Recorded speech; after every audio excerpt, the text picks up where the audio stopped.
धन धन सतगुरु तेरा ही आसरा। सतगुरु प्यारे की प्यारी साध संगत जी, आज एक बार फिर मैं आपके सामने एक वीडियो लेकर हाजिर हूँ। उम्मीद करता हूँ आपको पसंद आएगी, और अगर पसंद आए तो आप इसे लाइक करें, शेयर करें, और जो ये YouTube का चैनल है इसको सब्सक्राइब करें, ताकि आपको ऐसी वीडियो जो सच्चाई से रूबरू करवाए आपको समय समय पर मिलती रहे। साध संगत जी, आज मैं डेरा सच्चा सौदा सिरसा के शाह सतनाम जी गर्ल्स स्कूल के हॉस्टल के अंदर मौजूद हूँ। फिलहाल यहाँ की कैंटीन है उसके अंदर बैठा हूँ।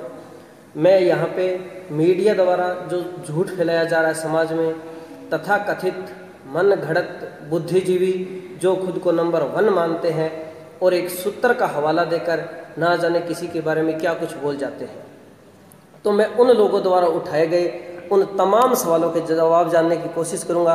मेरे साथ यहाँ शाह सतनाम जी गर्ल्स स्कूल से एक छात्रा है, जिससे मैं सब सवालों के जवाब जानूंगा। और आपको बता दूं कि जिस हॉस्टल के बारे में लेकर उन्होंने तरह तरह के कयास लगाए, झूठ फैलाया और एक मन घड़त वीडियो बनाकर दिखाई, सुरंग की बातें की गई, तो उन सब सवालों के जवाब मैं जानूंगा, ताकि समाज में बुद्धिजीवी लोग जो बैठे हैं उनको भी पता चले, और जो ऐसे लोग जो ऐसे झूठे मीडिया पर भरोसा करके एक सच मान लेते हैं झूठ को, तो मैं ऐसे लोगों को इस वीडियो के जरिए वो जवाब दे सकूँ। तो साध संगत जी, मेरे साथ शाह सतनाम जी, आप यहाँ कब से रह रहे हैं? मुझे यहाँ पे 10 साल हो गए रहते हुए। 10 साल। अच्छा, एक आप कौन सी क्लास में पढ़ रहे हैं? मैं +1 में। +1 में पढ़ रहे हैं। तो एक आज आपने सुना होगा कि पिछले कई दिनों से मीडिया द्वारा डेरा सच्चा सौदा के इस स्कूल के बारे में या कोई भी शिक्षण संस्थान है उसके बारे में अनर्गल बोला जा रहा है, अनाप शनाप झूठ फैलाया जा रहा है। तो इसके बारे में आपका क्या कहना है? मैं इसके बारे में ये कहना चाहूँगी कि मुझे यहाँ पे 10 साल हो गए रहते हुए, पढ़ते हुए को मुझे क्या किसी भी हॉस्टल वाले लड़की को ऐसा नहीं लगा है कि यहाँ पे कुछ गलत है। बस दुनिया को मौका मिला हुआ है बोलने वाला, और वो बोली जा रही हैं, क्योंकि उन्होंने एक बार भी हमसे पूछ के मतलब ये नहीं जाना कि यहाँ पे रियलिटी क्या है। क्योंकि मुझे 10 साल हो गए और हमें कुछ ऐसा दिखा ही नहीं, तो हम कैसे बोल सकते हैं किसी बारे में। ठीक है, तो बेटा एक चीज़ और भी है कि यहाँ के बारे में ये कहा जाता है कि जैसे यहाँ पे कोई सुरंग है या गुफा है बाबा की, उसके अंदर गेट खुलता है, क्या ऐसा कुछ है? ऐसा कुछ भी नहीं है। हम वहाँ पे रहते हैं और यहाँ तक कि हर कोई पेरेंट्स देख के जा रहा है हॉस्टल में, ऐसा कुछ किसी को दिखा ही नहीं। तो होएगा तो ही दिखे, कुछ है ही नहीं यहाँ पे। और हमारा स्कूल यहाँ पे 7 किलोमीटर दूर होता था, और अभी कुछ 1 महीने से पास हुआ है, और वो भी गुफा के बहुत ज़्यादा दूर है हॉस्टल। अच्छा, यानी यहाँ से जो गुफा है उसकी और जो हॉस्टल है उसकी दूरी कितनी है? बहुत दूरी है, अभी तो हमें लग जाती कोई 3-4 किलोमीटर। 3-4 किलोमीटर लगभग लगता है।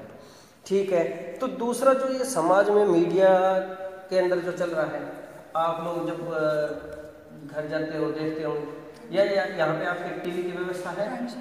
टीवी की व्यवस्था है। आपने मीडिया का झूठ देखा होगा, चैनल पे जो खुद को तथाकथित नंबर 1 एंकर मानते हैं उन्होंने बोला है, तो उनके बारे में आपका क्या कहना है? मैं बस ये कहना चाहूँगी कि ये सब झूठ है, और हम भी ये चाहते हैं कि मतलब हमारे हॉस्टल वाले लड़कियों को लेकर भी किया जाए, केस लड़ा जाए, क्योंकि ये बिल्कुल झूठ बोला जा रहा है शरेआम, क्योंकि दुनिया को मौका मिला हुआ बोलने का, वो बोली जा रही है। जैसे आपने अभी केस का जिक्र किया तो मुझे याद आया कि जो एक मानव अधिकार आयोग होता है उसकी तरफ से आज तक कोई कदम नहीं उठाया, क्योंकि वो भी किसी मिशनरी के अंदर काम करता है, प्रशासनिक मिशनरी के अंदर आते हैं, तो वो लोग प्रशासन इस चीज़ में बहुत ज़्यादा ढील दे रहा है। पर मैंने एक सुना है कि जैसे मोमिन मलिक जी हैं, पानीपत से वकील हैं मानव अधिकार आयोग के, तो उन्होंने केस किया है विश्वास गुप्ता पे, हनीप्रीत दीदी को लेकर और उनके बयानों को लेकर। दूसरा जैसे राखी सावंत है बॉलीवुड से, उसने भी बहुत कुछ गलत बोला था, तो उनके खिलाफ केस किया। तो आप क्या चाहते, क्या उम्मीद रखते हैं उनसे? मैं ये उम्मीद रखती हूँ उनसे कि वो हमारी तरफ से भी केस लड़े, जो क्योंकि हमें एज अ मेंटली डिस्टर्ब कर रहे हैं। वो हमें मतलब कि वो बोली जा रहे हैं, और बच्चों के ऊपर, एक स्टडी के ऊपर, और एक मेंटली डिस्टर्ब हो रहे हैं बच्चे, क्योंकि सब गलत गलत सुन के। ठीक है, आपके मानसिक शोषण हो रहा है। हाँ जी। ठीक है, तो ऐसा देखिए साध संगत जी, ये एक गुड़िया, कितना दर्द है इसकी बात में कि समाज के जो चैनल हैं जो खुद को बुद्धिजीवी मानते हैं, मैं तो ये महसूस करता हूँ कई बार कि पता नहीं इनके घर वाले कैसे हैं जो ये ऐसे एपिसोड चला देते हैं और उनको बैठ कर देखते हैं।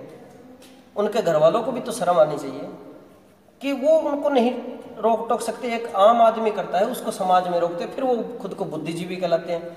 तो ऐसे हजारों बच्चों का मानसिक शोषण किसी चैनल द्वारा किया जाता है, और एक चैनल द्वारा नहीं, मैंने खुद देखा है और हर कोई भारतीय जानता है कि पूरा भारतीय मीडिया जिसकी निम्न स्तर की पत्रकारिता है वो लगा हुआ है।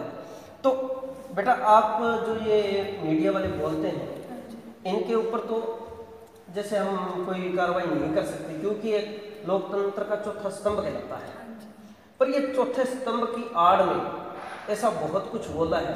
तो आप क्या प्रशासनिक अधिकारियों से या जो सरकार है उनसे कोई अपील करना चाहेंगे? हाँ जी, मैं बिल्कुल अपील करना चाहूँ। मैं गवर्नमेंट को यही कहना चाहूँगी कि हमारी तरफ से हमें भी एक बार के लिए सुना जाए कि हम हमारे मतलब दिल के अंदर से क्या आवाज़ निकलती है रियलिटी की, और हम भी ये चाहते हैं कि हमारी तरफ से भी केस लड़ा जाए। ठीक है, तो साध संगत जी, अब आपने देखा कि ये गुड़िया चाहती है और प्रशासन इनकी आवाज़ सुने, इनकी बात सुने, पर लगता नहीं है कि प्रशासन एक बार इस मूड में है कि वो सच्चाई को जाने। सिर्फ मीडिया के कहने पे हर तरफ कार्रवाई हो रही है और झूठ को और ज़्यादा फैलाया जा रहा है। करीबन 2 महीने हो गए हैं और आज तक ये मामला बदस्तूर जारी है। इसी बीच मेरे साथ इसी गुड़िया के पापा। सर जी, सबसे पहले तो आपका स्वागत है। धन धन सतगुरु तेरे आसरा। धन धन सतगुरु तेरे आसरा। तो जो आपकी गुड़िया ने ये बातें बताई है जी, आपने यहाँ बैठ के सुनी है और इनका ये दर्द है, तो आप लोग क्या सोचते हैं कि जो ये हॉस्टल है या स्कूल है, शिक्षण संस्थान है, इनके बारे में आपका क्या ख्याल है? नहीं, हमारे तो शुरू में ख्याल अच्छा था जी, और अब जो ये बात बन रही है इसके बारे में हमारे को बड़ा दुख है, क्योंकि जो भी ये सरासर बात फैलाई जा रही है सारी की सारी झूठ है ये, और हमारे को हर्टली पेन हुआ इससे। और हम सारे जितने भी कोशिश करते हैं भी, जितने यहाँ अभिभावक हैं सारे इकट्ठे होकर के कोर्ट में रिट लगाएंगे मीडिया वालों के विरोध में, ताकि हमारे बच्चियों के साथ में जो ये अन्याय किया ये सरासर गलत है। ठीक है, यानी आप बहुत ज़्यादा आहत हैं? बिल्कुल आहत है जी। तो दूसरा मैं आपसे ये सवाल पूछना चाहता हूँ कि आप यहाँ पे गुड़िया को पढ़ा रहे हैं जी, तो आपके जो रिश्तेदार हैं या समाज से जुड़े लोग हैं जो आपसे जुड़े हैं, वो अब जो ये बातें फैलाई जा रही है मीडिया, इसके बाद आपसे कोई सवाल करते हैं कि यहाँ पे पढ़ाओ या ना पढ़ाओ, ऐसा कुछ होता है? हाँ, रिश्तेदारी में कईयों ने बोला था कि जी वहाँ ऐसा है, अपने बच्चों को नहीं पढ़ाना चाहिए, लेकिन हमने यहाँ पे जाना है अच्छी तरह से, यहाँ देखा है, हॉस्टल को देखा है, तेरावास को देखा है। अब भी हॉस्टल सिर्फ 1.5 महीना हुआ यहाँ पे शिफ्ट हुआ है, और पहले तो क्या है कि यहाँ से 7 किलोमीटर दूर हॉस्टल था। और ये मीडिया वालों का मैं ये सारे का सारा विरोध करता हूँ इस बात का, क्योंकि ये सरासर गलत है ये। तो दूसरी बात ये कि जैसे आप यहाँ पे आए हो, क्या आप कभी हॉस्टल के अंदर गए हो? हाँ, हॉस्टल में गया हूँ सर मैं। कब गए थे? अभी हॉस्टल में 20 दिन पहले गया था मैं। अच्छा, तो जो गुफा के बारे में या सुरंग के बारे में ऐसी बात बताई जा रही है, गिरधर जी यहाँ ऐसा कुछ भी नहीं है, क्योंकि हॉस्टल की जो बाउंड्री खत्म होती है उसके बाद में एक रोड आती है, उसके आगे एक कॉलोनी आती है, फिर आगे एक रोड आती है, उसके आगे एक दीवार आती है, और ऐसा कुछ भी नहीं। बच्चे तो कहते हैं कि गुरुजी के दर्शन भी नहीं होते थे हमारे को तो यहाँ, और गुरुजी के दर्शन करने के लिए बच्चे यहाँ पे इंतजार करते रहते थे। अच्छा, क्या आपको लगता है कि जो डेरा सच्चा सौदा के स्कूल हैं, कॉलेज हैं, ये खेलों में आगे बढ़ रहे हैं, बिल्कुल पढ़ाई में आगे बढ़ रहे हैं और विश्व स्तरीय खिलाड़ी यहाँ से निकल रहे हैं जी, तो क्या हो सकता है किसी ने इन संस्थाओं को बदनाम करने के लिए ऐसा किया? बिल्कुल बिल्कुल 110% ये बात सही है। या तो कोई एंटी स्कूल हो सकते हैं, या कोई ड्रग्स वाले हो सकते हैं, या हो सके गवर्नमेंट को जलन हो इससे भी ये एक स्कूल है जो दिन दुनी रात चौगनी आगे बढ़ रहा है, तो कहीं न कहीं इस पर क्या है कि आरोप लगाया जाए। क्योंकि मेरे देखने में जहाँ तक आया है कि पूरे इंडिया में से कोई भी स्कूल या कोई भी शिक्षण संस्थान ऐसा नहीं है जिसने जो ये सरेआम मानव अधिकारों का शोषण हो रहा है बच्चों का, जो यहाँ स्कूल है उन्होंने किसी ने आवाज़ नहीं उठाई कि हम शाश्वत नाम जी शिक्षण संस्थानों के साथ हैं। क्योंकि उन्होंने अपनी कमेटियां बना रखी है, हर जिला स्तर पे होती है, ब्लॉक स्तर पे होती है, राज्य स्तर पे उनकी कमेटियों का गठन होता है, पर आज तक किसी कमेटी ने मुंह नहीं खोला है इस चीज़ का। सबसे बड़ा दूसरी बात कि जब बात आती है कि बच्चा अगर कहीं भी पढ़ रहा है तो चाहे किसी भी स्कूल का हो, स्टूडेंट होता है, तो आज इन बच्चों का मानसिक शोषण हुआ, आर्थिक अधिकारों का हनन हो रहा है मीडिया द्वारा।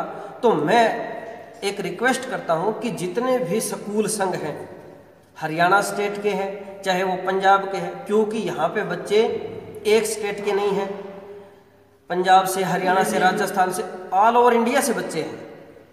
तो सभी शिक्षण संस्थानों ने, जितनी भी संस्थाएं बनी हुई है, सब ने इस चीज़ का पुरजोर विरोध करना चाहिए था कि आप स्कूलों के बारे में ऐसा न बोलें, बच्चों के बारे में ऐसा न बोलें। यानी यहाँ पे राष्ट्रीय स्तर के गेम होते हैं, अंतर्राष्ट्रीय स्तर की प्रतियोगिताएं यहाँ पे हो चुकी है और यहाँ पे सभी स्कूलों के बच्चे आए हैं, रह के गए हैं, और यहाँ से जो बच्चे पास आउट होते हैं वो भी आगे जाते हैं। तो आप उन लोगों से एक भी सच्चे इंसान से किसी मीडिया वाले ने बात नहीं की और ना किसी अधिकारी ने बात करने की कोशिश की। हर तरफ झूठ फैलाया गया, झूठ बोला गया, पर सच है वो छुप नहीं सकता। और सच की तह तक जाने के लिए मैं आज मेरी पहली कड़ी के तहत यहाँ आया हूँ। फिर आगे कभी और भी आपसे मुलाकात होगी, ऐसी ही किसी बॉयज़ स्कूल के बच्चों से भी मिलूँगा, मैं कॉलेज के बच्चों से भी मिलूँगा, और अगर मौका मिला कभी आने का दोबारा तो मैं गर्ल्स स्कूल और कॉलेज के अन्य छात्र छात्राओं से ज़रूर मिलूँगा, ताकि वो सच जो आप जानना चाहते हैं वो आपके सामने है। धन धन सतगुरु तेरा ही।